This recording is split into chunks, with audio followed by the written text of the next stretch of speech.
Hey guys, welcome back to Business Gamer. Today, before we start this video, I just want to make a quick point that I'm going to be putting my videos on SoundCloud now. So whatever you're doing, whether you're working or just having a quick cry before bed, you can listen to my videos instead of watching them if you feel like, and vice versa with SoundCloud. There, I'm going to put the link for the YouTube video on that as well. So if you find me on SoundCloud, you can find my YouTube channel. So it works out in the end. But this video, I want to talk about something that is becoming a threat, and a lot of people aren't talking about it, but they are talking about it in some ways, but they're not mentioning it as much as they should be, and that's microtransactions. Now, for obviously, I think everyone knows what microtransactions what I mean by microtransactions, which is in-game purchases. I think in-game purchases, from the very first time they've been mentioned, the first time I came across them was in obviously sports games with FIFA, with packs and FIFA points being apparent to the whole game. It really did make the game hard for me at the start, because if I was always late to FIFA, I never got it when the season started. I always got it near Christmas time when it was down in price, which meant I was behind everyone else. So when the games get increasingly bigger and better, like we've seen with FIFA 19 now, it's almost become pay to win, because you have to pay for packs to get good players. So right from the off, you have a good team to play against. Granted, there was coin traders and other sites like that and other ways to get it. You could buy accounts off people. However, FIFA, stopped that with their new price lock they added in, I think, FIFA 15 midway to fight this, and obviously that killed, people who found cheap and alternative ways to get back at the game, whether it was buying an account or buying coins.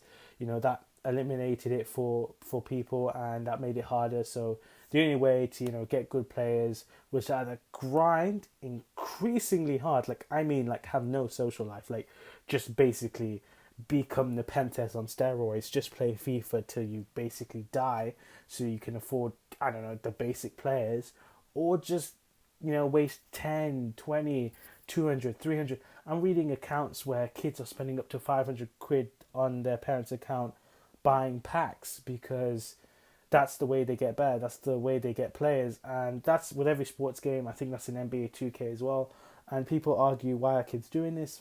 What's the point? What is the point of doing something like this when you can just play the game and earn it? However, it's that grind feeling, because games like FIFA, it's very repetitive. Nearly every game's the same. There's not much dynamic gameplay half the time. So you want these good players at the start, so the dynamic grinding gameplay you're playing feels more fluid, faster, and a lot better, and you have more of a chance.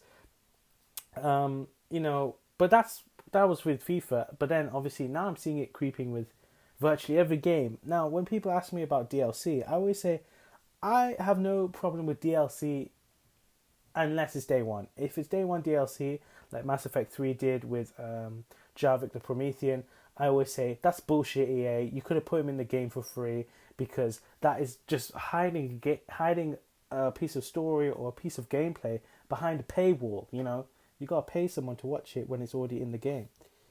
I know the new Mortal Kombat 11 got heavily criticized from game reviewers such as Angry Joe, because there was this addition of time crystals. Now I've read about them, and it makes the game grindy, because you hide all of these perks for players, all these consumables to make their gameplay better, to have them a better chance, or to make their characters feel better, move better through these things. You gotta play the game. For example, there's one where you gotta play, I think, 10 matches with Raiden and win all 10 and get 10 flawless victories, and that's hard. And then there's obviously the option of time crystals, which is their in-game currency, which is of course just real money, and that's how they buy them. Now, I don't hate microtransactions thoroughly.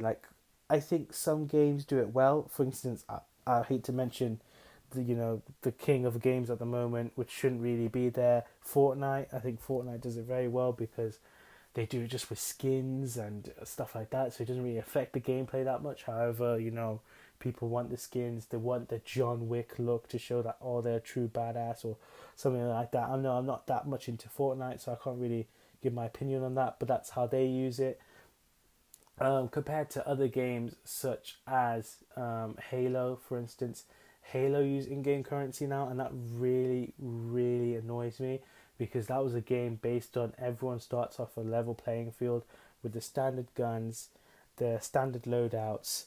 But now it's, oh, you pay these packs in Halo 5, and you can start with like a ghost, and you can start with a vehicle, you can start with a rocket launcher, which means you have leverage over the player, which makes it a pay to win. And I don't like pay to win games, because then it just takes out what gaming's all about, which is the necessity of skill. Because you're not making the skillful players, you're making those rich Tory players the best players, because they can just pay to win. They are paying for the game, which I get, it's a business at the end of the day. They want to squeeze every last penny they can, but they can do it in better ways. For instance, they can make it level on each side, but I don't think they really do that, because from the right of the consumer, well, I paid 10 quid to have this pack. I should get the better players, if you're talking FIFA terms, rather than someone who's grinded away for 20k, because they have not given you nothing for that pack. I have.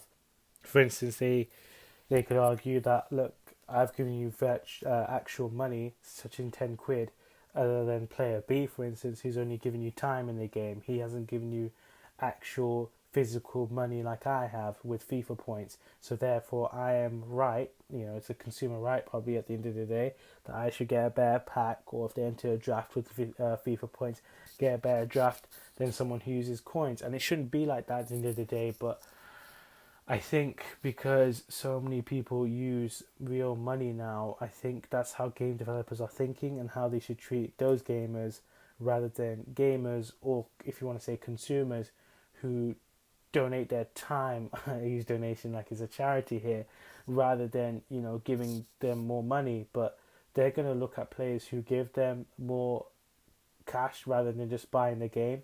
Because with a consumer who just buys the game and then plays the game and doesn't really use FIFA points or any in-game transactions, if we're talking about FIFA, or in fact any other game, then they're not going to really try as hard. But however, if they've got someone using, the virtual apps, they've got probably, whether it's their phone on their app or on their website, or regularly, putting in their payment method and using other apps to like get game transactions going through, then they're going to try harder with that. And I feel like it's really going to split the market soon, and you're going to see consumers aiming at them rather than everyone else. I'm going to leave it there, because I'm conscious about the time, and I don't want it to overlap, and I don't want it to turn into more of a monologue rather than just a short critique almost. So I would like to hear what you guys say, like, comment, subscribe, and yeah, thanks for listening.